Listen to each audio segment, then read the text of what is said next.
ನಮಸ್ಕಾರ ವೀಕ್ಷಕರೇ.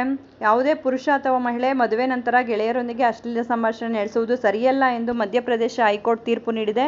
ಬೇರೆಯವರ ಜೊತೆ ಲೈಂಗಿಕ ಜೀವನದ ಕುರಿತು ಫೋನ್ನಲ್ಲಿ ಮಾತನಾಡಿದ್ದಕ್ಕಾಗಿ ವಿಚ್ಛೇದನ ಮಂಜೂರು ಮಾಡಿದ ಕೆಳ ನ್ಯಾಯಾಲಯದ ತೀರ್ಪನ್ನು ಪ್ರಶ್ನಿಸಿ ಮಹಿಳೆ ಸಲ್ಲಿಸಿದ ಅರ್ಜಿ ವಜಾ ಮಾಡಿದ ಕೋರ್ಟ್ ಯಾವುದೇ ಪತಿಯೇ ಇಂಥ ವರ್ತನೆ ಸಹಿಸುವುದಿಲ್ಲ ಎಂದಿದೆ.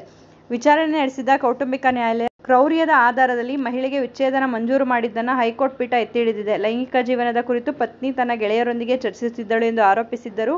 ಮೊಬೈಲ್ ಚಾಟಿಂಗ್ ಮತ್ತು ಇತರ ವಿಧಾನದಿಂದ ಗೆಳೆಯರೊಂದಿಗೆ ಸಂಭಾಷಿಸುವ ಸ್ವಾತಂತ್ರ್ಯ ಗಂಡ ಮತ್ತು ಹೆಂಡತಿಗೆ ಇದೆ, ಆದರೆ ಅದು ಯೋಗ್ಯವಾಗಿರಬೇಕು ಎಂದು ಹೇಳಿದೆ.